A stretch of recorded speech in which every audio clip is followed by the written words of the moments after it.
नमस्कार साथियों, Neeraj career institute की हिंदी क्लास में आप सभी का स्वागत है। साथियों, हम अपनी पीछे के वीडियोज में चर्चा कर चुके हैं वर्ण विचार पर, शब्द विचार पर और वाक्य विचार पर। वाक्य विचार के अंतर्गत हम चर्चा कर चुके हैं कि वाक्य क्या है। अर्थपूर्ण शब्दों के सार्थक समूह को वाक्य कहते हैं। वाक्य को कितने भागों में बांटा गया है, तो वाक्य को हम रचना और अर्थ के आधार पर बांट सकते हैं। अर्थ के आधार पर 8 भाग है और रचना के आधार पर 3 भाग हैं। वाक्य के जो मुख्य अंग हैं वो 2 हैं, उद्देश्य और विधेय। तो हम वाक्य की चर्चा कर चुके हैं। आज के वीडियो में हम चर्चा करेंगे उपवाक्य पर। आज का हमारा विषय है उपवाक्य। क्या है? उपवाक्य। आइए देखते हैं कि उपवाक्य क्या होता है। देखिए, भाषा का वह भाग जिसका अपना स्वयं का अर्थ हो। ध्यान दीजिएगा, भाषा का वह भाग जिसका अपना स्वयं का अर्थ हो तथा और क्या हो, उसमें उद्देश्य व विधेय हो। हम पहले ही पढ़ चुके हैं, वाक्य की क्लास में हम पढ़ चुके हैं कि उद्देश्य क्या होता है और विधेय क्या होता है। उद्देश्य कर्ता होता है और विधेय क्या होता है? कर्ता के अलावा जो भी बातें वाक्य में कही गई होती है उसे विधेय कहते हैं। उपवाक्य कहलाता है क्या क्या हो? भाषा का वह भाग जिसका अपना स्वयं का अर्थ हो, जिस भाग का स्वयं का अर्थ हो, उसमें उद्देश्य हो और उसमें विधेय हो। ऐसे भाग को हम क्या कहेंगे? हम कहेंगे उपवाक्य। क्या कहेंगे?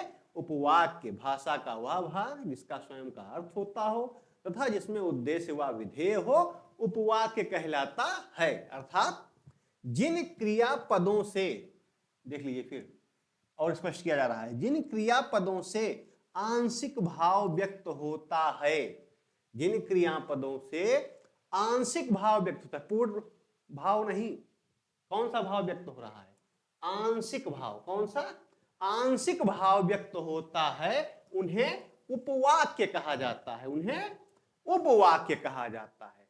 अब और इसका विश्लेषण देख लीजिए। एक वाक्य में कई उपवाक्य होते हैं। एक जो मुख्य वाक्य होता है उसमें क्या होते हैं? कई उपवाक्य होते हैं। जो उपवाक्य वाक्य के केंद्र में होता है, प्रमुख बिंदु, जो उपवाक्य वाक्य के केंद्र में होता है उसे प्रधान उपवाक्य कहते हैं। वह उपवाक्य जो किसी भी वाक्य के केंद्र में होता है उसे प्रधान उपवाक्य कहते हैं। और जो अन्य उपवाक्य होते हैं, जो अन्य उपवाक्य होते हैं, उन्हें आश्रित उपवाक्य कहते हैं। क्या कहते हैं उन्हें? उन्हें कहते हैं कि ये आश्रित उपवाक्य है। और जो वाक्य के केंद्र में होता है उपवाक्य, उसे प्रधान उपवाक्य कहा जाता है। क्या कहा जाता है? प्रधान उपवाक्य। और उसके अलावा जो होते हैं उन्हें आश्रित उपवाक्य कहा जाता है। आगे देखिए बिंदुओं को और स्पष्ट करने के लिए फिर देखिए, जिस उपवाक्य की क्रिया मुख्य होती है, जिस उपवाक्य की क्रिया, ध्यान दीजिएगा, जिस उपवाक्य की क्रिया मुख्य होती है उसे प्रधान उपवाक्य कहते हैं। एक और जोड़ दे रहा है। अभी तक पहले हमने क्या पढ़ा? हमने पढ़ा कि जो उपवाक्य वाक्य के केंद्र में होता है उसे प्रधान उपवाक्य कहते हैं। लेकिन एक और शर्त जुड़ी है, वह है कि जिस उपवाक्य की क्रिया मुख्य होती है उसे प्रधान उपवाक्य कहते हैं। और प्रधान उपवाक्य पर आश्रित रहने वाले उपवाक्य को आश्रित उपवाक्य कहते हैं। जो भी उपवाक्य प्रधान उपवाक्य पर आश्रित हैं उन्हें क्या कहते हैं? उन्हें कहते हैं आश्रित उपवाक्य। इन उपवाक्यों का आरंभ होगा, इन उपवाक्यों का आरंभ किससे शब्द होगा? किन किन शब्दों से? की से होगा, जिसे होगा, जो होगा, जिससे होगा, यदि होगा, क्योंकि ऐसे शब्द इन उपवाक्यों के आरंभ में आते हैं। कौन कौन से? कि, जिसे, जो, यदि, क्योंकि ऐसे शब्द इन उपवाक्यों के प्रारंभ में आते हैं। कौन से उपवाक्यों के? कौन से? आश्रित उपवाक्यों पर। कौन से? आश्रित उपवाक्यों में ये शब्द शुरुआत में आते हैं। और प्रधान उपवाक्य कौन सा होता है? जिस वाक्य के केंद्र में जो उपवाक्य होता है उसे प्रधान उपवाक्य कहा जाता है। जिस उपवाक्य की क्रिया मुख्य होती है उसे प्रधान उपवाक्य कहा जाता है। और आश्रित उपवाक्य क्या होते हैं? प्रधान उपवाक्य पर आश्रित रहने वाले होने वाले उपवाक्यों को आश्रित उपवाक्य कहा जाता है। अब देखिए फिर और क्या होता है, इन उपवाक्यों का प्रयोग कहां होता है, ये तो हम जान गए कि यदि होगा, क्योंकि होगा, जो होगा, जिसे होगा, इन शब्दों से उपवाक्यों की शुरुआत होगी, लेकिन इनका प्रयोग कहां होगा। तो इन उपवाक्यों का प्रयोग वाक्य के आरंभ, मध्य अथवा अंत में भी किया जा सकता है। कोई बाउंडेशन नहीं है, कोई बाध्यता नहीं है कि इसका प्रयोग वाक्य के प्रारंभ में कर रहे हैं, कि वाक्य के बीच में कर रहे हैं, कि वाक्य के अंत में कर रहे हैं। जो उपवाक्य हैं उन्हें हम कहां प्रयोग कर रहे हैं, इसका कोई दिशा निर्देश अलग से नहीं है। आपका क्रम बना रहे, वाक्य का क्रम बना रहे, उसके अनुसार आप उसे इस्तेमाल, उसका प्रयोग कर सकते हैं। अब हम देखते हैं कि उपवाक्य के भेद कितने होते हैं। हमने पढ़ा कि उपवाक्य क्या होता है। अब हम पढ़ेंगे कि उपवाक्य के खासतौर पे, विशेष तौर पे आश्रित उपवाक्य के, किसके, आश्रित उपवाक्य के भेद कितने होते हैं। आश्रित उपवाक्य क्या है, प्रधान उपवाक्य पर आश्रित उपवाक्य को, जो वह उपवाक्य जो प्रधान उपवाक्य पर आश्रित होता है उसे आश्रित उपवाक्य कहते हैं। अब इसके भेद कितने होते हैं, तो इसके 3 भेद होते हैं। इसके कितने भेद होते हैं, इसके 3 भेद। कौन कौन से, संज्ञा उपवाक्य, विशेषण उपवाक्य और क्रिया विशेषण उपवाक्य। कौन कौन से, पहला है संज्ञा उपवाक्य, दूसरा विशेषण उपवाक्य और तीसरा है क्रिया विशेषण उपवाक्य। अब देखिए क्रिया विशेष, संज्ञा उपवाक्य क्या है, इस पर चर्चा करें। प्रधान उपवाक्य की किसी संज्ञा के स्थान पर, किसके स्थान पर, प्रधान उपवाक्य की किसी संज्ञा के स्थान पर, प्रधान उपवाक्य अपनी जगह पर कायम है, चल क्या रहा है, और किसमें क्या बदलाव जो होना है, जो अर्थ स्पष्ट कर रहा है, वो कौन कर रहा है, वो कर रहा है आश्रित उपवाक्य। कौन कर रहा है, आश्रित उपवाक्य। इसीलिए लिख रहा है प्रधान उपवाक्य की किसी संज्ञा के स्थान पर प्रयोग किए गए आश्रित उपवाक्य को, संज्ञा के स्थान पर प्रयोग किए जा रहे हैं जो आश्रित उपवाक्य, उन्हें क्या कहते हैं, उन्हें कहते हैं संज्ञा उपवाक्य। क्या कहते हैं, संज्ञा उपवाक्य। अब संज्ञा उपवाक्य का प्रारंभ किस शब्द से होता है, किस शब्द से होता है, कि उदाहरण देख लीजिए, मैं मानता हूं कि वह आपका साथ कभी नहीं देगा, यह उपवाक्य है, आश्रित उपवाक्य। राकेश ने कहा कि वह कल दिल्ली से लौटा है। देख लीजिए जितने भी हैं इनका प्रारंभ किससे हो रहा है, इनका प्रयोग प्रारंभ किससे हो रहा है। राम का विचार था कि दुष्टों का नाश सर्वथा उचित है। राम का विचार था कि दुष्टों का नाश सर्वथा उचित है। अगला विकल्प देखिए, अगला उदाहरण, मेरा विचार है कि, मेरा विचार है कि, यहां भी देख लीजिए, ये देखिए, ये जितने हैं किससे आ रहे हैं, किससे, संज्ञा उपवाक्य किससे शुरू हो रहा है, देख लीजिए, किससे, की। मेरा विचार है कि वह अच्छा आदमी नहीं है। ये सब क्या है, ये हैं आश्रित उपवाक्य। ये क्या है, आश्रित उपवाक्य। और इन्हें क्या कहा जा रहा है, इन्हें कहा जा रहा है संज्ञा उपवाक्य। क्या कहा जा रहा है, इन्हें कहा जा रहा है संज्ञा उपवाक्य। और हम दूसरा भेद देखते हैं, दूसरा भेद है विशेषण उपवाक्य। कौन सा है, विशेषण उपवाक्य। जैसे कि हम सब जानते हैं विशेषण की परिभाषा हमने पढ़ी हुई है, संज्ञा और सर्वनाम की विशेषता बताने वाले शब्द को विशेषण कहते हैं। संज्ञा और सर्वनाम की विशेषता बताने वाले शब्द को विशेषण कहते हैं। वैसे यहां भी देखिए, प्रधान उपवाक्य की किसी संज्ञा या सर्वनाम की विशेषता बताने वाले आश्रित उपवाक्य को, किसकी संज्ञा या सर्वनाम की विशेषता, प्रधान उपवाक्य की किसी संज्ञा या सर्वनाम की विशेषता बताने वाले आश्रित उपवाक्य को विशेषण उपवाक्य कहते हैं। जैसे संज्ञा सर्वनाम की विशेषता बताने वाले शब्द को विशेषण कहते हैं, वैसे संज्ञा प्रधान उपवाक्य के किसी संज्ञा या सर्वनाम की विशेषता बताने वाले आश्रित उपवाक्य को विशेषण उपवाक्य कहते हैं।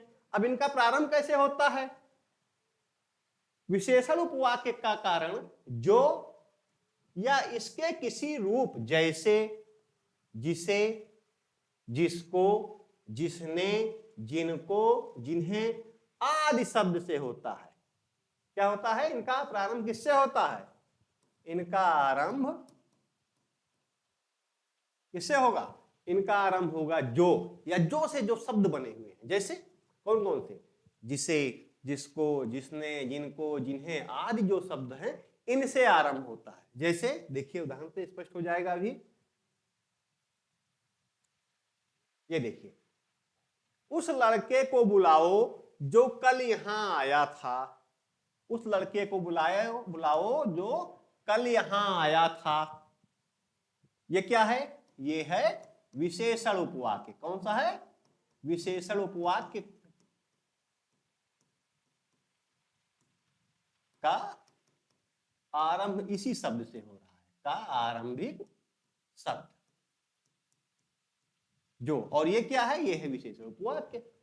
फिर देखिए, मैं उस आदमी को जानता हूं जिसने, मैं उस आदमी को जानता हूं जिसने तुम्हें धोखा दिया है। ये क्या है? ये उपवाक्य है, ये आरंभिक शब्द है।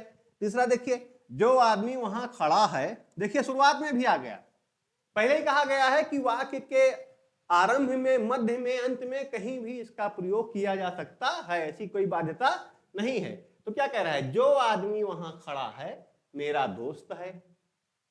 और चौथा देखिए, जिसने भी, वाक्य के प्रारंभ में, जिसने भी किताब फाड़ी है सामने आ जाए।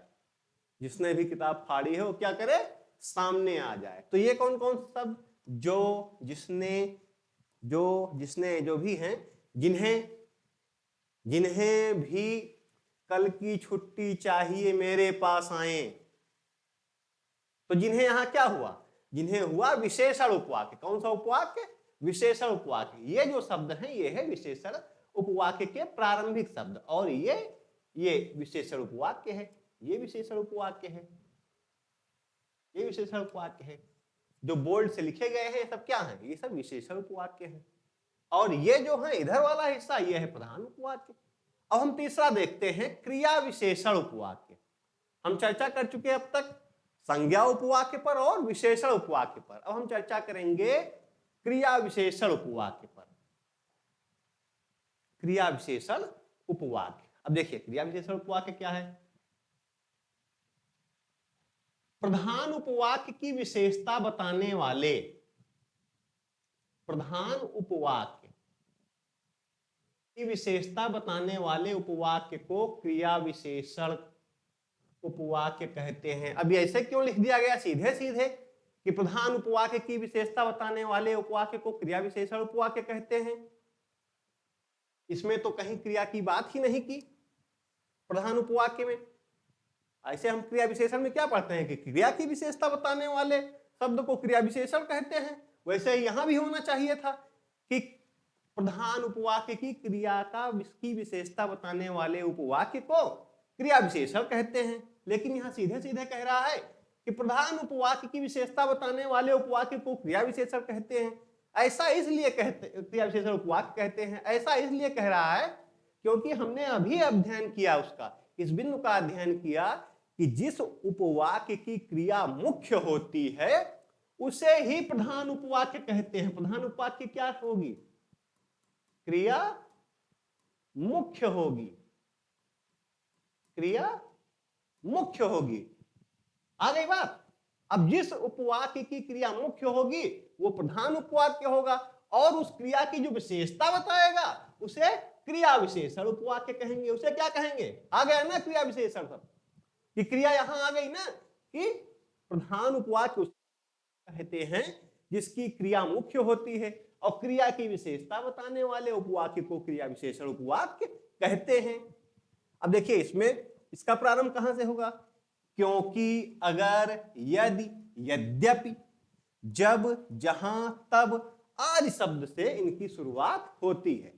जैसे उदाहरण में देखिए, जब तक डॉक्टर आया मरीज मर चुका था। जब तक डॉक्टर आया मरीज मर चुका था। तो जब यहां क्या है? जब यहां क्रिया विशेषण उपवाक्य का उदाहरण है। किसका उदाहरण है? क्रिया विशेषण उपवाक्य का। क्रिया विशेषण उपवाक्य का उदाहरण है जब जब तक डॉक्टर आया मरीज मर चुका था। वह जहां भी जाएगा नाम रोशन करेगा, अच्छाइयां हैं उसमें, वह जहां भी जाएगा क्या करेगा, नाम रोशन करेगा।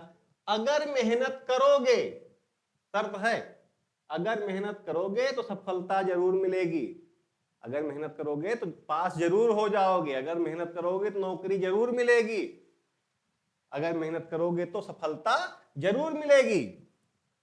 मेरे भाई को जोर से, कैसे, मेरे भाई को जोर से धकियाते हुए, क्रिया यहां क्या है, धकियाना, और विशेषता कौन बता रहा है क्रिया की, जोर से। विशेषण, क्रिया विशेषण का काम क्या है, क्रिया विशेषण का काम यही तो है कि वो क्रिया की विशेषता बताता है। क्रिया क्या है, धकियाना, उसकी विशेषता बता रहा है कि जोर से धकियाते हुए, धीरे से नहीं, एकदम ढकेल दिया। मेरे भाई को जोर से धकियाते हुए वह आगे बढ़ गया। इसी के बारे में कहा जा रहा है कि वह मेरे भाई को जोर से धकियाते हुए, ढकेलते हुए आगे बढ़ गया। अब जो ये शब्द आए, अगर, जहां, जब, जोर से, ये सब क्या है, ये सब क्रिया विशेषण उपवाक्य के आरंभिक शब्द हैं। और जो ये है, ये जो लिखा है, जो बोल्ड से लिखे हुए हैं, ये सब क्या हैं, ये सब क्रिया विशेषण उपवाक्य हैं। तो हमने आज की क्लास में पढ़ा कि उपवाक्य क्या है और उपवाक्य के भेद कितने होते हैं। एक बार फिर से समराइज कर लीजिए। समराइज करने का उद्देश्य एक बार फिर से देख लेना होता है कि जो हमने पढ़ा उसको एक बार फिर से हम उसका अध्ययन कर लें और जान जाए। मान लीजिए कोई बिंदु हमसे छूट रहा हो तो हम उसको फिर से पकड़ लें। देखिए क्या है उपवाक्य, भाषा का वह भाग जिसका अपना स्वयं का अर्थ होता है, जिसमें उद्देश्य और विधेय होते हैं, उसे उपवाक्य कहा जाता है। क्या क्या होता है, अपना स्वयं अर्थ होता है और उसमें उद्देश्य और विधेय होते हैं, उन्हें क्या कहा जाता है, उपवाक्य कहा जाता है। उपवाक्य कितने प्रकार के हैं, दो, प्रधान उपवाक्य और आश्रित उपवाक्य। प्रधान उपवाक्य क्या होता है, जो वाक्य के, देख लीजिए, एक वाक्य में कई उपवाक्य होते हैं, लिखा गया है, तो जो वाक्य के केंद्र में होता है उपवाक्य, उसे हम प्रधान उपवाक्य कहते हैं। और उसी उपवाक्य की क्रिया भी मुख्य होती है। जो उपवाक्य वाक्य के केंद्र में होता है, जिसकी क्रिया मुख्य होती है, उसे हम प्रधान उपवाक्य कहते हैं। और अन्य उपवाक्यों को, एक से अधिक भी हो सकते हैं, उन्हें हम आश्रित उपवाक्य कहते हैं। उपवाक्य के तीन भेद हैं, संज्ञा उपवाक्य, विशेषण उपवाक्य और क्रिया विशेषण उपवाक्य। प्रधान विशेषता के किसी संज्ञा के स्थान पर प्रयोग किए गए आश्रित उपवाक्य को हम क्या कहते हैं, संज्ञा उपवाक्य कहते हैं। और संज्ञा या सर्वनाम की विशेषता बताने वाले उपवाक्य को विशेषण उपवाक्य कहते हैं। और प्रधान उपवाक्य की विशेषता या प्रधान उपवाक्य क्यों कहा जा रहा है, क्योंकि प्रधान उपवाक्य की जो क्रिया है वो सबसे मुख्य है, इसीलिए बात उसमें केवल एक ही शब्द में लिख दी जा रही है कि प्रधान उपवाक्य। ऐसे ही लिखा जा सकता है कि प्रधान उपवाक्य क्रिया की विशेषता बताने वाले, या प्रधान उपवाक्य वही उपवाक्य होगा जिसकी क्रिया मुख्य होगी, प्रमुख होगी, इसीलिए सीधे सीधे लिखा जा रहा है कि प्रधान उपवाक्य की विशेषता बताने वाले विशेषण को क्या कहते हैं, क्रिया विशेषण कहते हैं। तो हमने आज की क्लास में अध्ययन किया उपवाक्य क्या है, उपवाक्य के भेद क्या है, उपवाक्य की परिभाषा क्या है, और इसे हम कितने भागों में बांटे हैं, संज्ञा उपवाक्य, विशेषण उपवाक्य और क्रिया विशेषण उपवाक्य। अगली क्लास में एक नए बिंदु के साथ आप सबके बीच फिर से उपस्थित होंगे। तब तक के लिए आप सभी को नमस्कार।